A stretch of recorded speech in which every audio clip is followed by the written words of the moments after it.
에스겔서 14장의 말씀을 읽었는데요. 이 말씀은 실로 우리를 두렵게 하는 말씀이라 할 수 있을 것입니다. 왜냐하면 오늘 이 예언의 신탁을 우리가 읽어보면은 오늘 이 말씀은 하나님께 물으러 온 장로 두어 사람을 두고서 이제 해주신 말씀인 것을 우리가 확인하게 됩니다. 그들은 앞서 말한 그대로예요. 그들은 장로들이었고, 그러니까 이스라엘 공동체 안에서 지도자 격에 있는 이들이었고요. 그런 그들이 지금 뭘 하고 있었느냐? 하나님께 물으러 나왔다 이렇게 말씀을 드렸습니다. 근데 앞서 소개한 그것만 딱 놓고 보자면 사실은 그들은 우리 보기에 아무 문제가 없어 보이는 그런 사람들입니다. 그냥 신실한, 그냥 아무 문제가 없을 뿐만 아니라 도리어 매우 신실한 누군가처럼 보이는 그런 사람들이에요. 그런데 그런 그들에 대해서 오늘 성경은 이야기하면서 하나님은 그들을 꿰뚫어 보고 계시는 거죠. 겉보기에는 그들이 이스라엘 공동체 중에 높은 이들이고 또 그들은 하나님께 물으러 나온 자들이었다. 신실해 보이죠. 하지만 하나님은 그들을 두고 뭐라고 이야기하고 계시냐면은 지금 우상 숭배의 문제를 지적하시는 겁니다. 예, 전체적으로 그들을 이야기하면서 이제 우상 숭배에 대한 이야기들을 여기에 주고 계시는데 4절에 보니까 이렇게 되어 있어요. 그런즉 너는 그들에게 말하여 이렇게 되어 있는데 그들에게 말하라. 이제 에스겔 선지자에게 이야기하면서 그들은 그 두어 장로들이죠. 그러면서 이야기하기를 나 주 여호와가 말하노라. 이스라엘 족속 중에 그 우상을 마음에 들이며 죄악의 걸림돌을 자기 앞에 두고 선지자에게로 가는 모든 자에게 나 여호와가 그 우상의 수요대로 보응할 것이다. 이렇게 되어 있습니다. 그러니까 뭐가 좀 지금 그들이 누군지에 대한 설명과 하나님이 그들에 대해서 이야기하시는 내용이 잘 맞아 들어가지 않아 보이는 그런 모습이에요. 높은 자들이 하나님께 물으러 나왔으면은 아무 문제 없어 보이는데 아니라는 거죠. 나 여호와가 말하노라. 그러면서 우상 숭배를 지적하고 계신단 말이죠. 그러니까 그들을 하나님은 아셨다는 거예요. 겉보기에 그들이 누군가 그와 상관없이 그들을 꿰뚫어 보시며 그 속에 그들이 누군가 하나님 그것을 다 알고 계셨는데 그들은 한마디로 우상 숭배하는 자였다. 그러면서 오늘 말씀에서 그들이 누군지를 그들의 속을 두고 풀어가고 있는데 한마디로 이야기하자면 그들은 두 마음을 품은 이들이었다라고 하는 것입니다. 하나님을 사랑하는 마음 없었을까요? 있었죠. 예. 하지만 그것만이 그들의 마음의 전부는 아니었다고 하는 것입니다. 하나님을 사랑하는 마음도 있지만 또 어떤 마음도 그들 안에 있었다고 오늘 말씀은 짚어주고 있느냐면은 다른 한편으로 그들은 자기를 사랑하는 자들이었다. 이렇게 성경은 이야기를 해주고 있는 것입니다. 7절의 말씀 제가 읽어드릴게요. 거기 이렇게 되어 있습니다. 이스라엘 족속과 이스라엘 가운데 거류하는 외국인 중에 누구든지 나를 떠나고 자기 우상을 마음에 들이고 죄악의 걸림돌을 자기 앞에 두고 자기를 위하여 내게 묻고자 하여 선지자에게 가는 모든 자에게는 나 여호와가 친히 응답하여 그가 유대인이든 선지자든 이방인이든 그와 상관없이 하나님께 아무리 묻는다 할지라도 자기를 위하여 묻는 자 그에게는 하나님께서 보응하신다 이렇게 되고 있는 것입니다. 여기 자기를 위하여 하나님께 나와서 묻긴 묻죠. 하지만 그 묻는 것으로 하나님의 뜻을 알려 하는 것이 아니라 자기의 뜻을 이루려고 하는 것. 하나님 그것을 두고서 지금 엄히 경고하며 뭐라고 말씀하시냐면은 그거 우상 숭배하는 것이다라고 그렇게 말씀해주고 계시는 겁니다. 그거 두 마음을 품은 우상 숭배다라고 하는 이게 오늘 말씀이에요. 그래서 여러분 서두에 오늘 이 본문의 말씀을 두고서 이 말씀은 참 무서운 말씀이다 이렇게 말씀을 드린 겁니다. 여러분 이 말씀을 두고서 우리 자신을 돌아보지 않을 수가 없는 것이죠.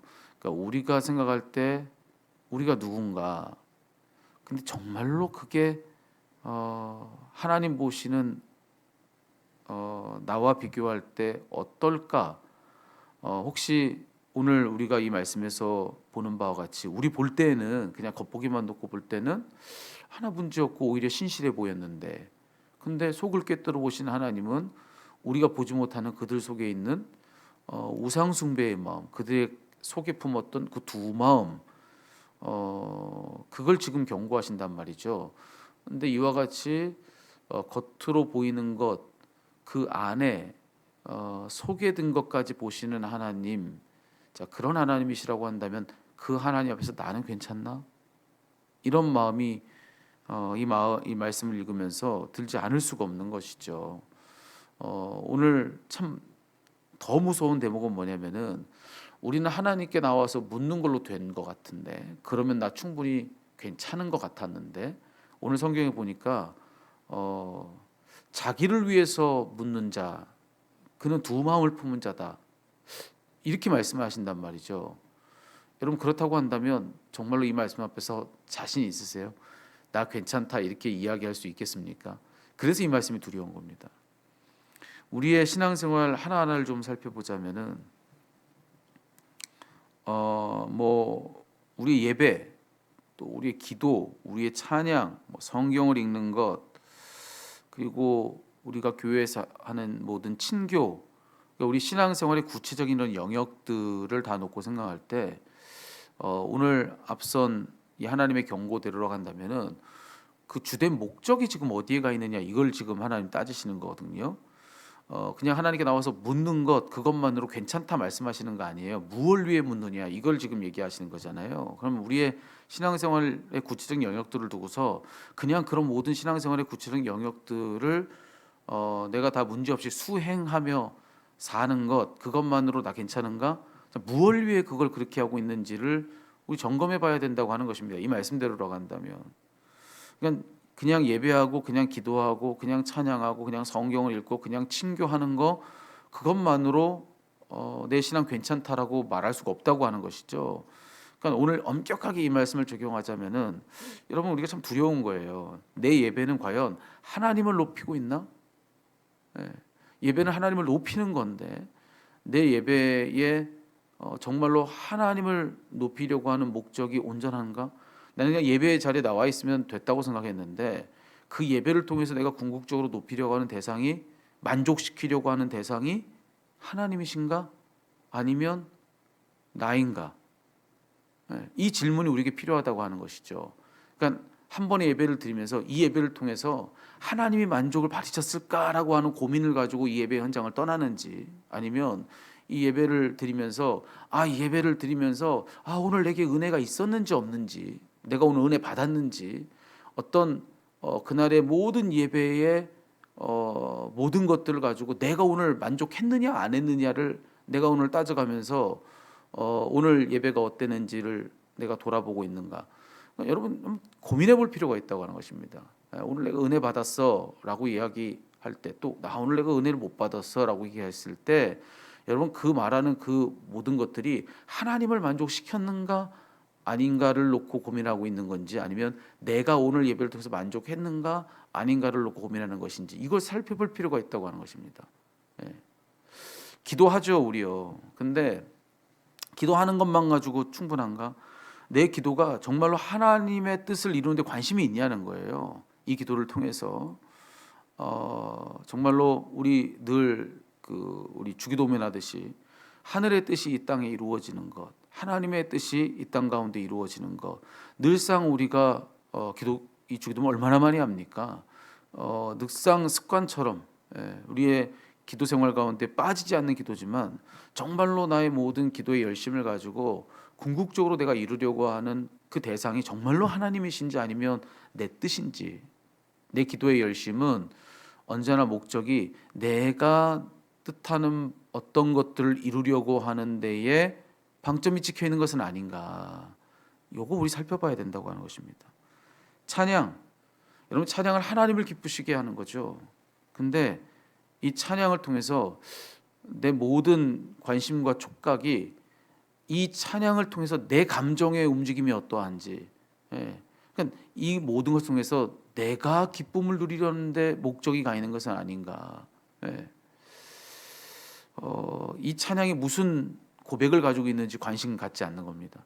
이 찬양이 궁극적으로 어떤 가사의 고백을 가지고 어떤 하나님을 어떻게 찬양하는지에 대해서는 그냥 빠른 찬양하면 기쁘고 느린 찬양하면 은혜롭고, 근데 정작 그 찬양을 마치고 나서 내가 이 찬양의 가사를 가지고 내 입으로 고백했는데, 근데 내가 하나님께 어떤 고백을 했는지에 대해서는 별 고민 없이 그냥 들려오는 감정의 흐름에, 이 찬양의 가사에 따라서 내 감정의 흐름을 누리는 것이 내 찬양의 전부였다. 여러분, 이게 정말로 과연 맞는가 고민해 봐야 된다고 하는 것이죠. 성경 읽죠. 근데 여러분, 성경 읽기의 목적은 뭐냐는 것이죠. 그러니까 이게 성경은 하나님을 알기 위한 어떤 우리로서는 그런 목적으로 성경 읽는 거 아닙니까? 근데 우리의 대부분의 성경 읽기는 그 목적이 하나님이시냐, 하나님을 알기 위한 것이냐, 아니면 하나님을 쓰기 위한 것이냐, 오늘 나에게 필요한 성경 구절은 어디 있나, 오늘 나의 삶에 정확히 들어맞아서 내가 가져다 쓸 말씀이 어디 있는지를 찾는 것이, 그걸 찾아내서 거기다 밑줄을 긋고 그 모든 것을 다 발췌해서 성경 속에 나만을 위한 어떤 그런 나만을 위한 또 다른 성경을 만들어내는 데에 내 모든 성경 읽기에 관심은 가 있는 거 아니냐. 그래서 나에게 필요한 성경이면은 은혜로운 말씀인데, 나에게 필요하지 않는, 당장에 내게 뭔가 나의 삶에 와서 닿지 않는, 그러면은 이 성경은 여기 있어도 이 말씀을 읽을 필요도 없고 묵상할 이유도 없는 것이죠. 그래서 나만을 위한 복음서를 만들어내는 어떤 그런 열심히 내 성경 읽기냐, 그러니까 나를 위해서 하나님을 쓰려는 목적이 성경 읽기의 모든 동력이라고 한다면 과연 내가 성경을 성경으로 읽는 게 맞나? 친교도 마찬가지입니다. 친교도 왜 우리가 교회 나와서 다른 사람과 관계를 맺습니까? 여러분, 우리가 누군지에 대한 존재의 변화 때문에 그런 거예요. 여러분, 친교는 그냥 밖에 그냥 세상에서 다른 친구들 만나서 그냥 거기서 관계 맺는 것보다 교회 안에서의 관계가 더 그냥 더 거룩하니까, 이게 더 안전하고 더 편안하니까 그게 아니라고 하는 것이죠. 왜 교회 안에서의 친교가 필요하냐?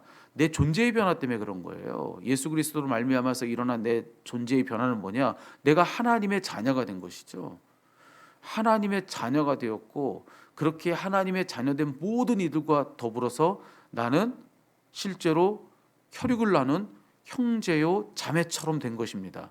그래서 하나님 안에서 우리가 또 다른 가족이 된 것이죠. 그래서 오늘 우리가 교회 안에서 하나님 안에서 특별히 예수 그리스도를 통해서 일어난 이런 관계성으로 말미암아서 그 관계 안으로 들어가 그 가족됨을 누리라고 하는 것입니다. 그게 너의 진짜 가족이라는 것을 알라고 하는 거예요. 그런데 여러분, 이 친교라고 하는 거, 여러분 정말로 우리가 그런 사귐의 자리, 그 자리로 불러내신 것은 철저하게 하나님 중심의 관계를 맺으라고 하는 거거든요, 우리 삶에 있어서. 근데 정말로 교회 안에서조차도 우리는 어떤 관계를 맺고 있는가? 내 선호도에 따라서 이 사람은 좋고 이 사람은 싫은 겁니다. 이 사람은 맞고 이 사람은 틀린 것입니다. 이 사람은 나하고 맞고 저 사람은 나하고 맞지 않은 겁니다. 그래서 내 중심의 관계를 맺는 거, 그래서 나만의 공동체, 내 중심의 어떤 내 편한 어떤 공동체를 이 교회 안에다가 구축하는 거, 여러분 이게 정말로 성경적인 친교가 맞습니까? 그거는 물리적으로 공간만 달라졌을 뿐이지 세상에서 교회 밖에서 우리가 맺는 거와 똑같은 거 아닙니까? 근데 그게 아니거든요. 친교로의 부르심은 하나님 중심의 관계를 맺으라고 하는 것이죠. 이렇게 여러분 모든 신앙생활의 의무들 우리가 다 하고 있다고 해서, 그래서 내가 충분히 하나님 앞에서 괜찮은가, 내 신앙생활에 문제가 없는가, 그렇게 볼 수 없다는 것입니다. 오늘 이 말씀은 아주 엄격하게 우리를 따지면서 네 마음에 든 마음이 무엇이냐, 겉으로 보이는 행실이 아무리 거룩해도 하나님께 나왔잖아요. 묻지 않습니까? 그런데 아무리 겉으로 볼 때는 그럴듯해 보여도 속에 그래서 무언가 만족시키려고 하는 대상이 그게 하나님이 아니시고 너 자신이라고 한다면 그 이율배반을 두고선 우상숭배라고 이야기하고 있다는 겁니다. 두 마음이라는 거예요. 그럼 오늘 이 말씀이 지금 정확히 겨냥하고 있는 것이 누구냐? 여러분 저 아닙니까? 여러분 아니세요? 우리 아닙니까? 참 두려운 말씀이라고 하는 것이죠. 내가 열심히 신앙생활하는 것으로서 나 충분히 하나님 앞에서 괜찮다라고 생각하는 그런 안일한 마음에 대해서 오늘 이 에스겔서를 통해서 우리를 아주 정확하게 지금 그렇게 경고하시는 말씀이 바로 오늘 본문의 말씀입니다. 여러분, 그러니 혹시 이 말씀이 지금 주목하고 있는 것이 저기 우리가 알지 못하는 저기 유대 땅에 어느 한때 살았던 저 몇몇의 장로가 아니라 혹 나는 아닐까? 굳이 오늘 이 새벽에 나를 이 자리에 세워놓고 이 말씀 듣는 이 화면 모니터 앞에 날 세워놓고 굳이 에스겔서의 이 말씀을 나로 하여금 읽게 하고 듣게 하는데 혹시 하나님은 지금 나의 속을 두고 하시는 말씀이 아닐까? 저도 그렇고 여러분도 그렇고 이 말씀 앞에서 우리를 점검해 봐야 한다고 하는 것입니다. 여러분, 신앙의 지금 목적이 내게 있어서 어떤지, 내 궁극의 대상이 하나님이 맞는지 혹은 난지 잘 살펴서 오늘 나를 점검하는 그런 시간이 되었으면 좋겠습니다. 하나님이 얼마나 중요한 분이신가를 우리가 기억한다면 오늘 우리에게 주어진 생의 한 날을 두고서 내가 할 수 있는 가장 존귀한 일, 가장 중요한 일, 여러분, 그것은 하나님 앞에서 내가 어떤가. 여러분, 이것이 바로 그 일이라는 것을 우리가 반드시 기억해야 합니다. 하나님이 정말로 중요한 분이시라고 한다면요, 그것보다 중요한 일이 없다고 하는 것입니다. 아무리 어떤 중요한 일이 있다 할지라도 그 하나님 앞에서 내가 지금 어떤가, 이걸 점검하는 것이 가장 중요한 일입니다. 오늘 여러분 주어진 한 날을 통해서 나를 돌아볼 수 있는 기회로 삼고, 여러분, 내 모든 하루의 신앙생활, 내 모든 삶의 일상생활 속에서 내 궁극의 대상은 누구신가? 하나님이신가? 아니면 난가? 이런 것을 잘 점검하셔서 여러분, 하나님께서 은혜 베푸시는 그 자리, 온전히 궁극의 대상이 하나님이신 그 자리에 다 바르게 서는 저와 여러분 우리 모두가 되고 우리 온 교회가 되기를 살아계신 우리 주님의 이름으로 축원합니다. 기도하시겠습니다.